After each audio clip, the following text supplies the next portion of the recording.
Ready? All right. Okay, so hi everybody. Thanks for logging in to see this video. This is the second live interview I'm doing via Networth, and today's special guest is actually Neel. He is the co-founder of Little Coder. So he's the one that is managing the training programs for the little children. But of course, I'll save the actual introduction to let him introduce himself and so on. Yeah. Okay. So Neel, whenever you're ready. Oh, I can see more people coming in. More of your friends. I see Denise and Little Musician. Okay. So just nice, just nice. Okay. So Neel, let's get started. So for the benefit of those that don't fully understand what you're doing now, can you just, for the benefit of them, let us know, that the viewers know who you are and what exactly that you do. Okay. Well, in short, I run a virtual coding school. We teach children how to code, ages 4 up to 16. Um, and we teach them a range of subjects. We start off with, the basics, which is the introduction to computer science. And along the way, we teach them Scratch programming. We have VR robotics, all the way up to Python and JavaScript. So these are 21st century skills, which help the children get future ready. Well, you So what mentioned, we do, yeah, yeah. Sorry, sorry, sorry. Yeah, go ahead. so we focus on one-to-one. The mode of training is on a one-to-one basis. So it's very individualized and personalized because uh, every child is different. Everyone has learning different capabilities. So we want to personalize the education to suit every child. Yeah, Okay, that's I understand that right now you are okay. Your business operations are based in Singapore, but from my understanding is that your students are not just confined to the Singapore local context, but across the world as well. In fact, right now at this very moment when we're doing the live session, you are not exactly on the island. Am I right? absolutely. I'm actually in Bangkok, Thailand. But yeah, that's the beauty about having a virtual school, right? I I can teach anywhere, wherever I am, and my students come from all around the world. The beauty of technology is quite scary, in fact, but it's truly amazing. It's like the scope of our business is no longer just confined to the little island. But I'm very happy for you. Yes, Thank you. little musician Eugene, okay, commented it's a virtual school, which is wonderful. We're no longer confined by physical limitations. Okay, so coming to my next question, right? So you started Little Coder sometime this year. Okay, can you tell us like around when did it start, and then why did you start Little Coder, and how did it fit into your aspirations, to your personal goals? So, well, Little Coder did start as a business at the start of the year, but I personally have actually been doing this for over 2 years now. So while I was working at Microsoft a couple of years ago, I had the opportunity to teach coding, programming to this little boy who had autism. Um, so he was already interested in computers, but because he was homeschooling, he didn't have uh, computer, or what they call ICT education. So just by chance, it came to me that, hey, why don't you teach this boy a little bit about um, computers? Actually, at that point in time, it wasn't programming; it was just computers. And I just Googled at that point in time, can a 7-year-old learn Python? Um, and to my surprise, there was a lot of resources out there from some of the big companies like Google.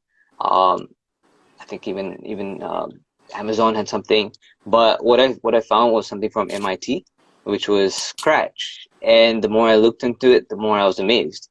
But anyways, what I did was I found a game to begin, and I gave this game to this little boy to do.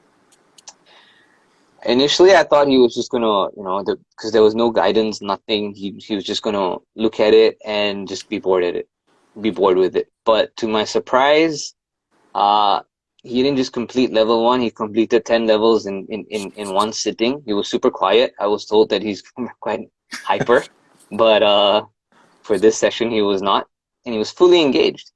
Yeah, so anyways, that session ended. The next morning I get a call from his homeschool tutor, and she's like, "What did you teach him? I have no idea what he's talking about, and he just can't stop talking about sprites." Right? I thought I was in trouble, but I explained I explained what it was, and I could hear him in the background, and he was like, "I want more of that. I want more of that." And what happened from then on was, okay, we'd bribe him, finish your work, and you play 15 minutes of this game. At that point in time, it was a game, but it was teaching him programming lingo. Yeah, so weeks went by, maybe a month went by, and we kept doing this. But it got to a point where he just kept asking for it. And his parent, along with the homeschool tutor, was like, okay, I think we might need to include programming or computer education into his homeschool curriculum. And that's when I really looked into, okay, how can I align what it is I'm teaching with, the globally accepted standards for his age group. And yeah, the more I looked into it, the more I understood curriculum and what the Americans and the Western world was doing. And yeah, and that's how I began. So then I would teach him literally twice a week. During my lunch breaks, I'd go off, get on Zoom, I'd teach him. And yeah, it's been going on since then. It's been 2 years. He's still my student.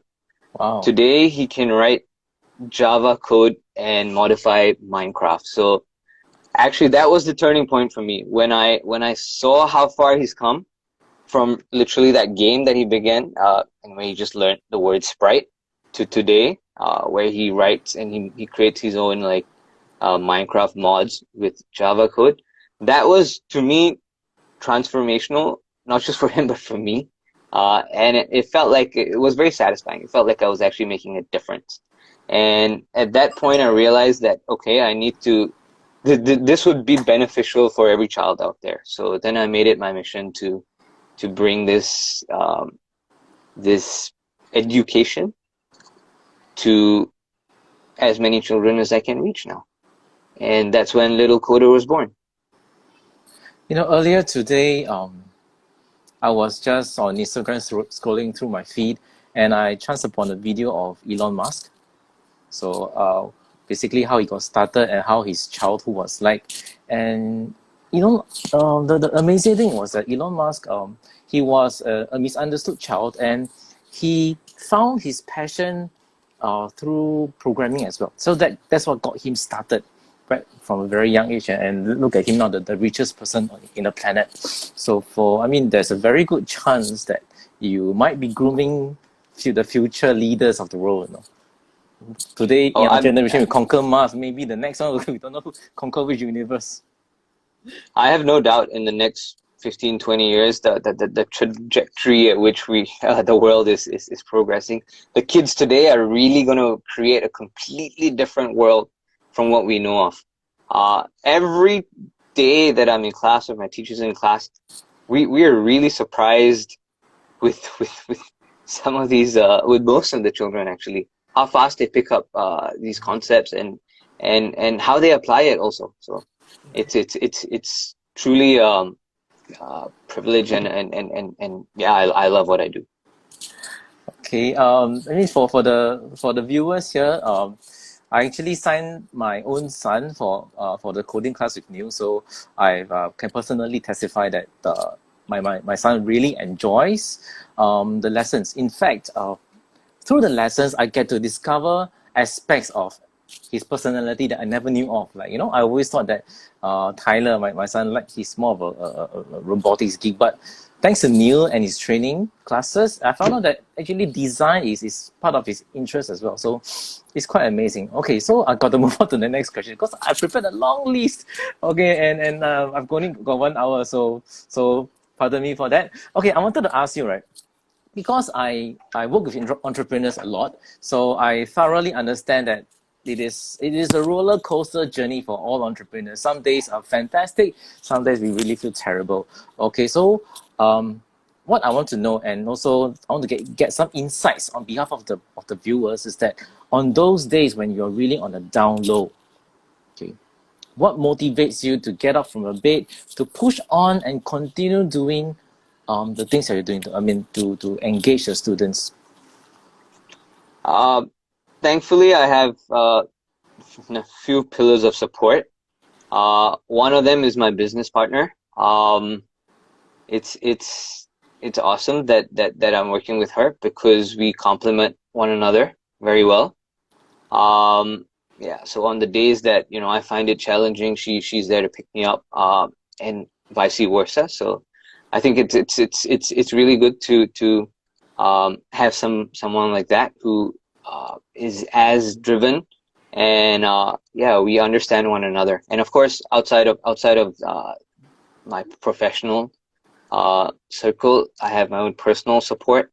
Um, so that, yeah, I have a few pillars in that space that are always cheering me on, and yeah, supporting me, giving me ideas, telling me how far I've come sometimes. And like you said, it is a roller coaster. There are some up days, there are some down days, but sometimes it's really good when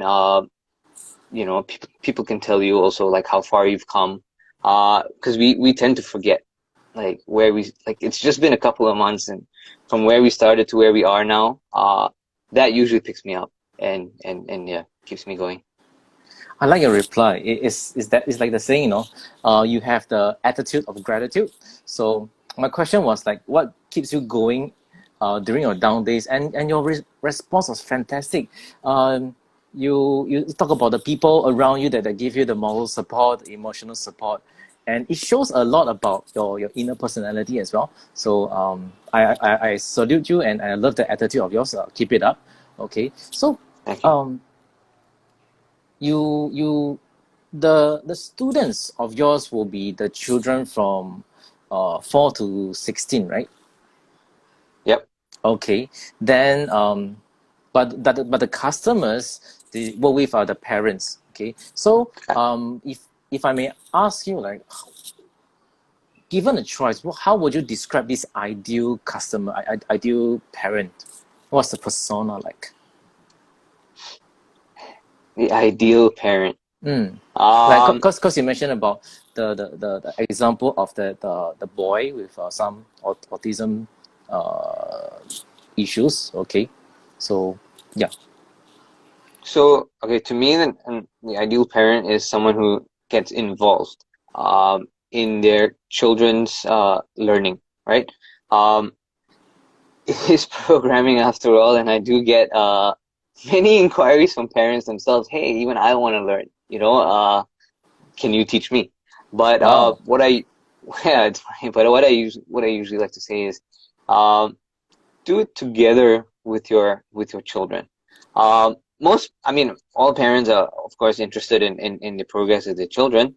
Uh, but yeah, I encourage parents to sit in, listen to what's going on in the class, uh, and kind of also outside of the class, remind the children what they've learned, ask them about it, reinforce some of the learning, and yeah, to me, it's just a engaged parent, someone who's also very I wouldn't say interested, but someone who's involved in their own children's learning. Of course, it can be difficult, right? Like everyone's got balancing a lot of time, but from time to time, yeah, it would be really great if the parents can um sit in.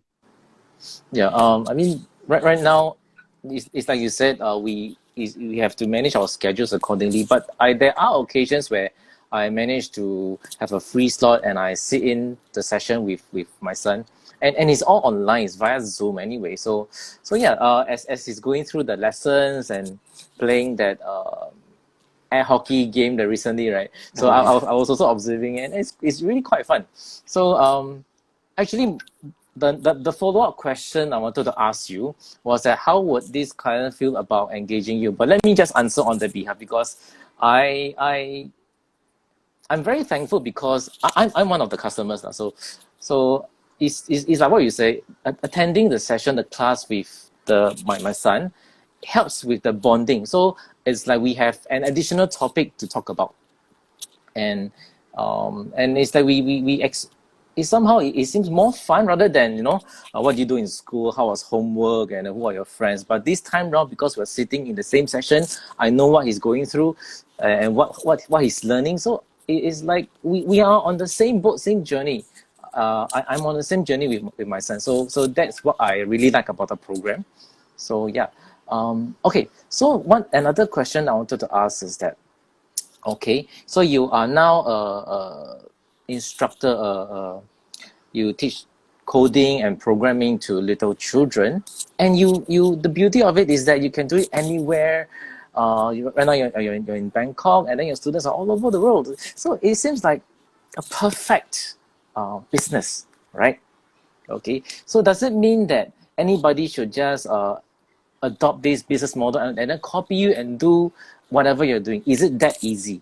In other words, I'm trying to ask you, are there any stereotypes to whatever I just said? Or is it too good to be true?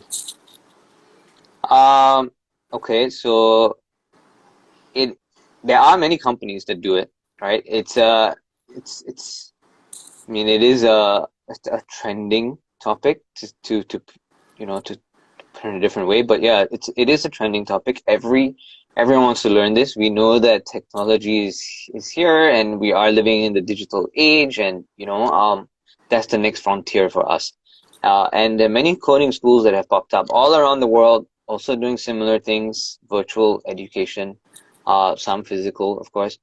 So, but the really execution is completely, it's a whole different thing altogether. It's very easy to have an idea, right? We can have many ideas, but to get up, do it, to get just getting started alone, yeah, whatever business plan that I had within 2 days, it was like, okay, yeah, like we gotta change it up.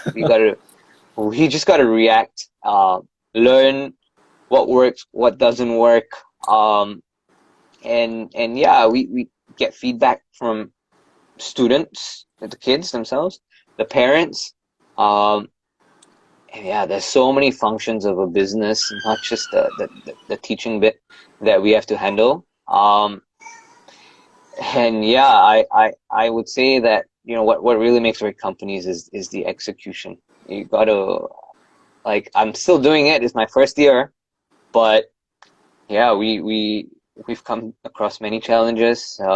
We have, I mean, we have tackled them. But yeah, I guess that's what an entrepreneur is about, right? That every day is a new day. You're gonna have all kinds of challenges as you grow. The more challenges come about. But yeah, we just want to hit our milestones. We just want to keep progressing. We just want to teach more and more children. Um, did that answer the question? So what makes us different? Okay, yeah. Uh,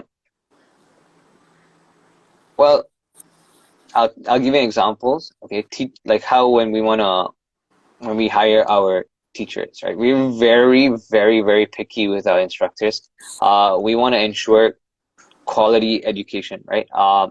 We want to make sure that we're picking the best possible instructor we can, because we're teaching children, right? And this is their formative years, it's crucial years for them. We have to teach them the right thing, not just coding, but even with literacy, even with numeracy.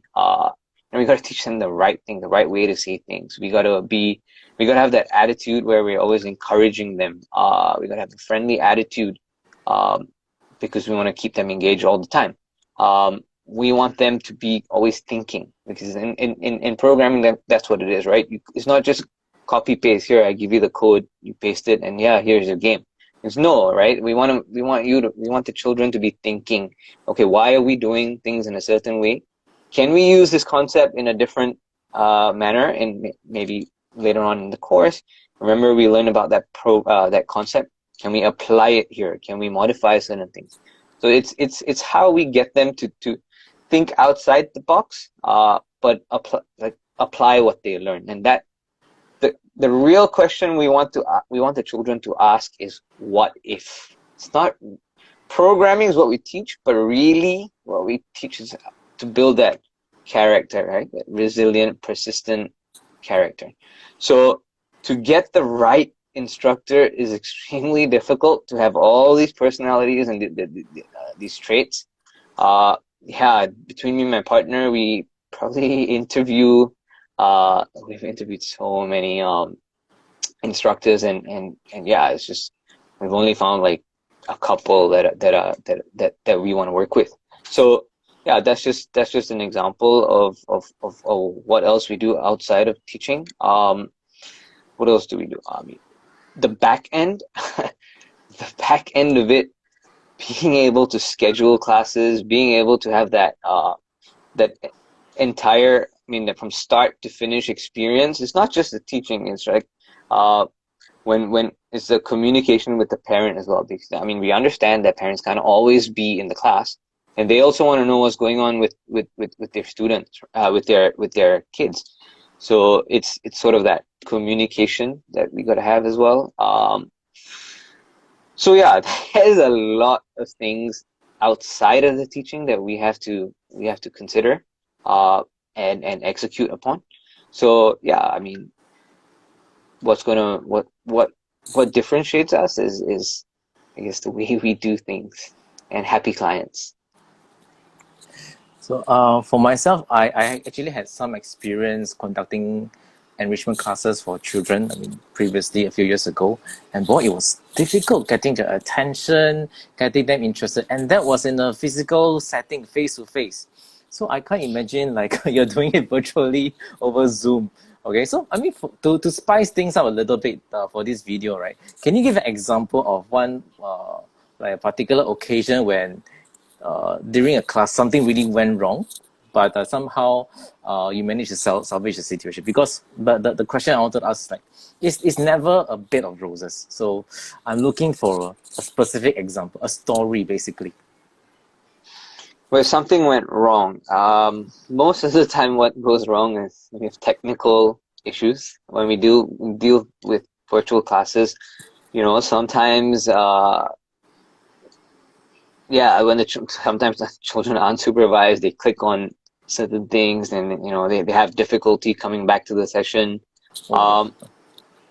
We're very patient, so we understand that it's not also just programming we're teaching. We're also actually teaching the children how to use the computer. If you think about it, where to click, some of the keyboard shortcuts, how to sometimes navigate like Zoom or Google or whatever. We're teaching them the right way to use digital devices. So yeah, there are many times where internet connection or the child just keeps clicking things, or sometimes you have children who for whatever reason are just a little distracted. And for example, they just recently discovered the annotate function, right? Within Zoom, you have that annotate function which you can draw on the screen, and they get so fascinated by it that Oh. all they want to do is just draw. They just not interested in the section. They've What discovered this the new tool, and they love drawing, so they want to draw hearts or flowers or dragons or whatever. yeah. We actually encourage that Oh. sometimes. We're like, okay, take your time. Want to draw? Then draw something interesting. Well, what can you do with it? So we know that it's an outlet for them to express, and we're okay with that, because that's kind of how I also discovered that, hey, you have an aptitude for design, right? And then we can, because it's one-to-one, we can personalize our classes towards more of a design approach, or design-centric approach. So yeah, it's a lot of these things happen. We have to be quite nimble, but sometimes we are strict. We like come back to the lesson, but generally we let them explore. and feel free to experiment. And sometimes through experimentation you find out things, right? That's actually how many of us have learned to use the computer. Uh, we click on something by mistake. Oh wow, we didn't know we can do this, and wow, there's a shortcut for this. So yeah, in our class is a bit different because we actually encourage experimentation. Wow. Yeah. From your reply, I can immediately come to a deduction that you are a very skilled facilitator, because when it comes to training, we have to be flexible, like adapt to the situation on hand and so on. Moreover, you're doing it virtually over Zoom and with a child. I mean, it's not something that you can just get, and anybody can just do it. It requires a lot of skill and really requires a gift of patience. Yeah, so it's quite amazing.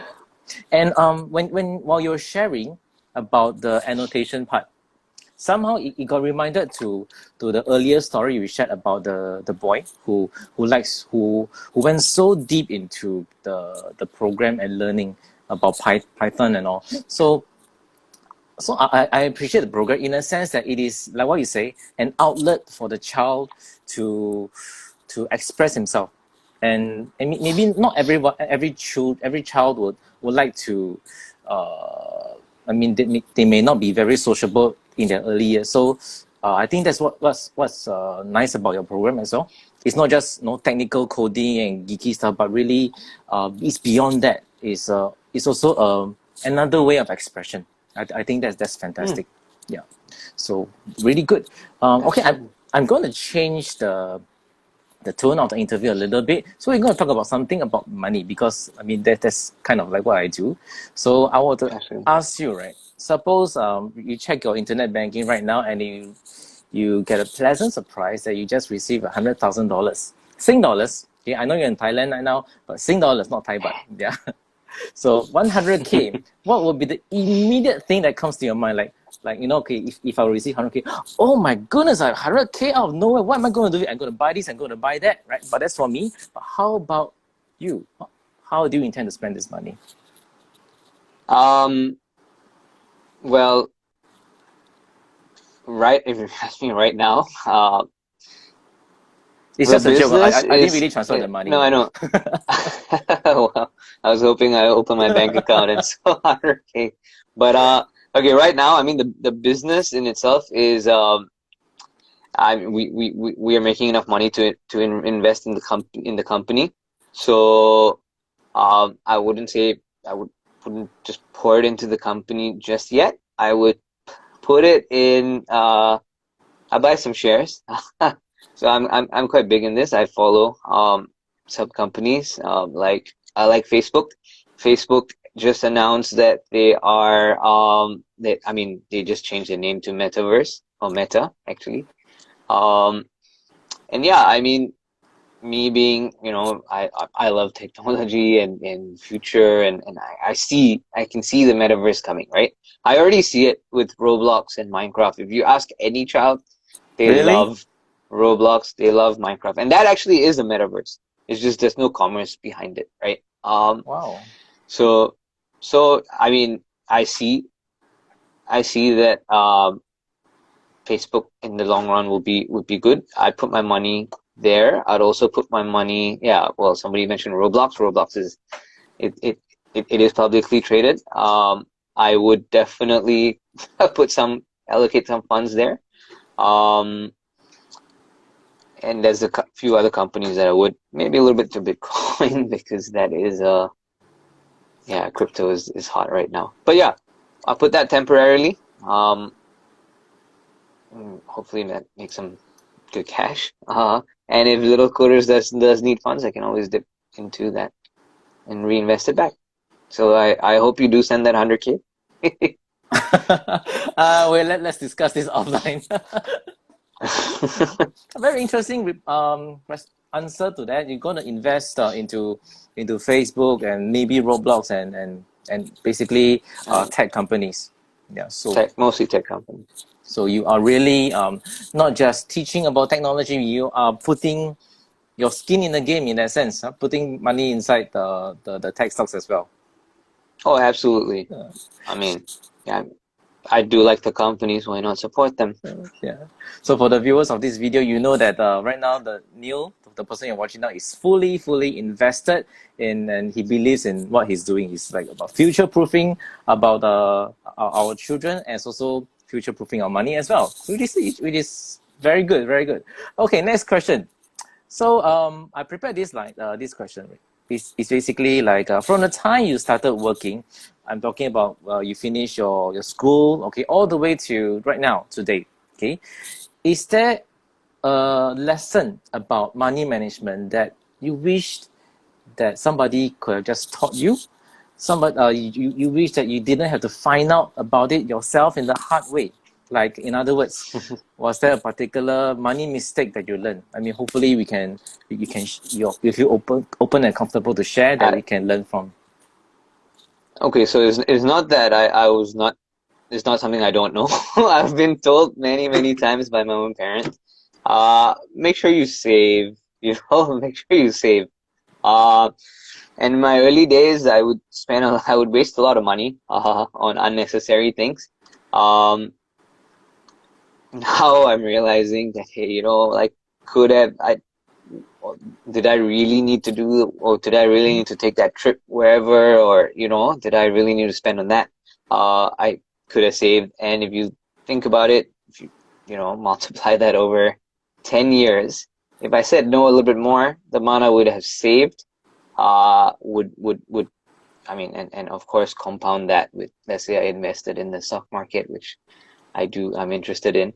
Uh, that would be a sizable amount of money, that I could have, uh, but I don't, because I wasn't thinking about long term, uh, my long term future, or savings for that matter. Okay, I'm not going to give you any face now, yeah, because it's an interview session. So Please. you are just scratching the surface, you know. You're just giving a very politically correct textbook answer. Oh yeah, I should save more money. But no, I'm not satisfied with the answer. It's okay. Maybe let me be more specific. Yeah. So is there anything, an example of like a purchase that you splurged on it and you really regret it? It's like, oh my goodness, I shouldn't have spent that kind of money. Yeah, I'm looking for a specific example. Uh, yeah, well, many things. I mean, I used to like to travel a lot, so I would, you know, every couple of months I would just travel short, like, you know, short trip, weekend trip, to the surrounding region. You know, I'd go to, like, whatever, Philippines, Indonesia, Thailand. But actually all that was really unnecessary sometimes. It was just a little bit of fun, you know, but, um, and a lot of it would be like last minute trips kind of thing. So it wasn't really like I was like planning, you know, what's the best deal or anything like that. It was, yeah, I had fun, but some of it was unnecessary. So you would book air tickets out of boredom just like that? Yes, Wow. I've done that many times. Many times, okay. Oh, don't worry, you're not the first person that I've known that does this. But yeah, okay, interesting. So definitely a money lesson that we can all learn from, right? Plan your trips early in advance, chances are you get to save more money. Okay, so a follow-up question to that. Because my previous question was like from the time you graduated all the way until now. Okay, let's shorten the time frame a little bit, right? Because you mentioned earlier on, sorry, some noise at the background. You mentioned earlier on that you're Hmm. working at Microsoft. Then you switched to Little Coder, and you're doing this full time, right? Yeah. Okay, so between managing your own money as an employee versus managing your money as a full time business owner, what is the biggest difference? Yeah, so as an employee, I knew that I was getting X amount every month. I didn't really have to worry about it, just had to deliver whatever worked. So there was stability. Uh and that's probably why also I probably didn't think too much about about the future. I'd be like, oh yeah, I got my paycheck. Oh, let's go here, let's go enjoy a little bit. Um, uh, yeah, but now it's like, okay, look, it's all really dependent on the effort I put in. Um, and even then, not necessarily I know what I'm getting next month. It's I kind of have to sow the seeds and water it and yeah, it's I have to pay a lot more attention to that right now, right? Keep a lid on it. Keep a lid on my expenditure, and of course, drive all the way to get it. I mean, to grow the business, because my income is now dependent on that. So yeah, it's really changed the way I thought I'm thinking about money, um, for the better. Yeah, totally agree. I mean, I am an entrepreneur myself. And yeah, I was an employee before. It's like, it's no, we are literally out of our comfort zone every single day. So it is definitely challenging, and we have to be prudent and careful. Okay. I mean, this is just for me. I'm sure. I mean, everybody else, they were. I mean, it was just me who wasn't thinking about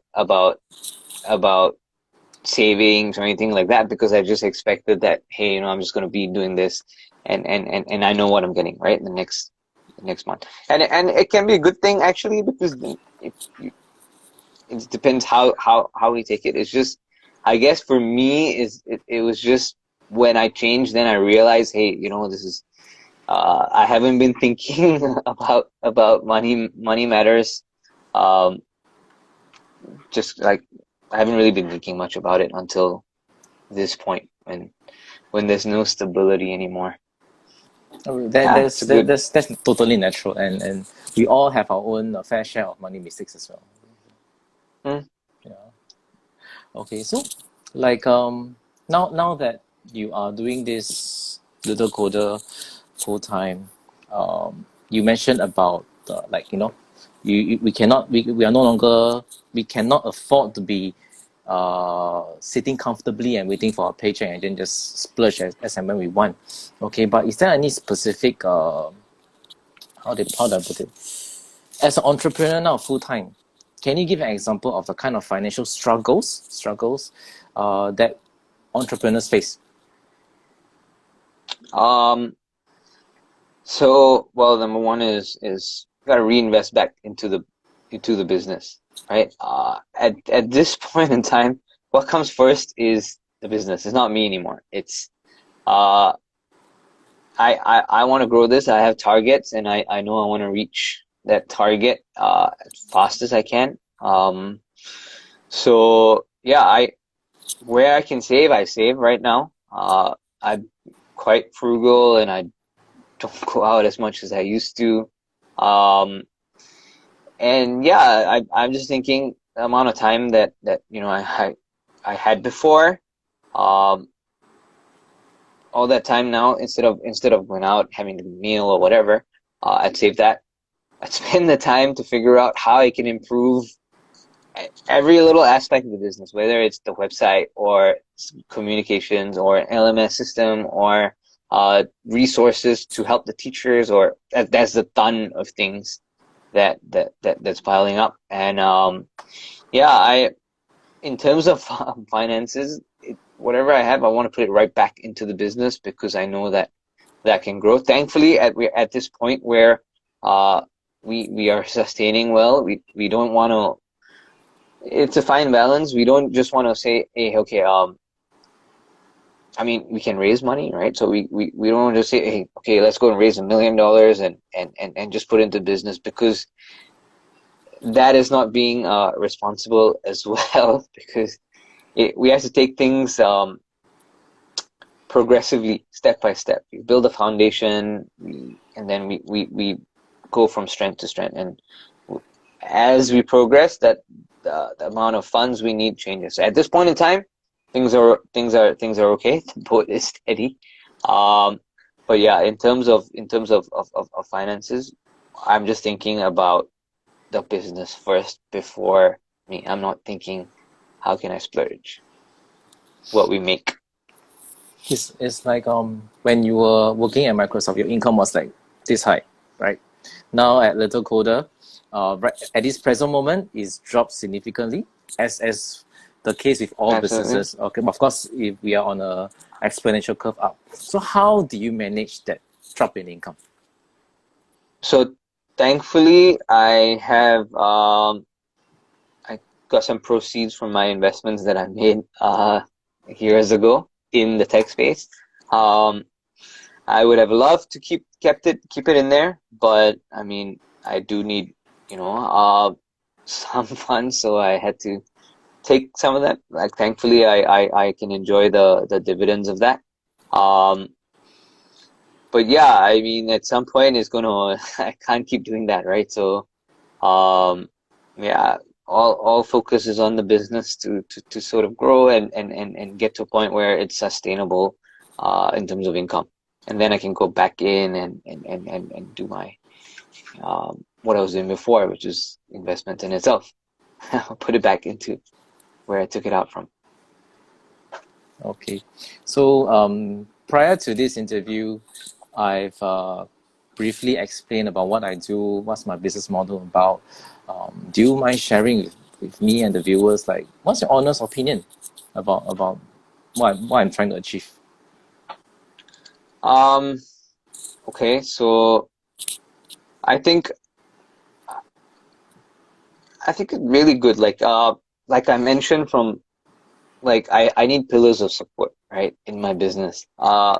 I cannot do these things alone. Finances is a super important part of the business. Everybody needs to have needs to know their finances to the T and have goals and targets and plan short term, long term, medium term, all that stuff. I'm only starting to learn that now. Uh, and I believe you are an advisor, right? You act as an advisor for entrepreneurs. Um, and yeah, just have speaking to you about it, being open, being transparent, setting those goals together, uh, coming up with strategies based on individuals' needs. I think that's super important, or needed, actually, a needed um, service, right? This is finance advisor as a service model, right? Um, I think it's super important for entrepreneurs. Okay, it's like when it comes to the ins and outs about technology, about the tech industry, the tech space in general, you are the go-to person for sure. I mean, one example of how I can fit in with someone like you would be that when it comes to technology, okay, you are taking the lead, taking the charge on making the right decisions. But at the the flip side of it is that because you're focused on the tech, there are many other aspects of the market, about other industries, about finance that you may have overlooked or you just can't see it. It's a matter of perspective because everyone have our own unique perspective. So where I come in general with all entrepreneurs and my clients is that I give an overview, 360 view basically. So they focus on one angle. My job is to look at cover the rest of the angles. Yeah, so just wanted to add that in. Okay, so Absolutely, actually. Yeah, I can focus on what I do best.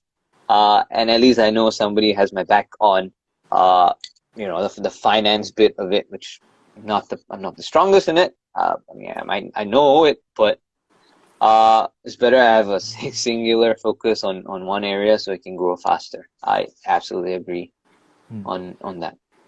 thank you for endorsement there. Okay, so Of course. we're running out of time, but I still have some questions prepared. So it's like how is there okay, let me rephrase my question. You are growing the business aggressively, you're keeping all your proceeds there. Is there a particular direction, a customer that you are trying to reach out to, like or work with? Uh, yeah, I want to work with more parents who want to prepare their children for the digital future. Um, So any parents who have children between the ages of 4 and 16, yeah, I would love to have a chat with them. We do free trials, so we show them what we can teach their children. And yeah, we want to equip their children with these 21st century skills that's going to be just going to help them for future success. Okay, I'm going to add in to help you out a little bit. So, as a parent and a customer myself, okay, speaking to the fellow parents and viewers of this video, okay, if you feel that your child has the potential to be strong in coding, in computers, in IT in general, and you want to give that your child, your son, your daughter a head start, okay, I highly recommend that you check out Neel's programs. He has different programs, different classes, different topics for the various age groups. My son has been with his programs, I think, for the two sessions, not two sessions, two different modules already, right? So yeah, it's about getting them ready because they are already born into the digital economy. So it's really about giving them a head start when they are young, so that when it comes to when the time comes when they're full-fledged adults, they are more than ready. They have an advantage. Yeah. So that's how I feel. And I'm a personal advocate, a believer of whatever Neel is doing and Little Coder is doing.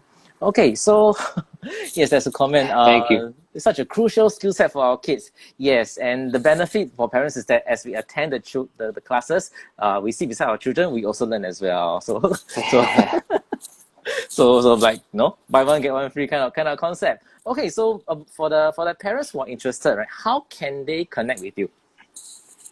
Well, you can reach me on Instagram, littlecoders.sg, or you can reach me through WhatsApp, 81338137, or on our website, HELLO, littlecoder.com.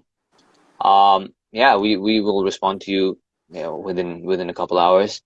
And yeah, that's how you can reach out to me. Okay, and you offer free trials, right? If I remember correctly. We start with free trials first because we want to make sure that the children are comfortable, they have a feel for what they're learning, and we want to only teach children who are interested in it, right?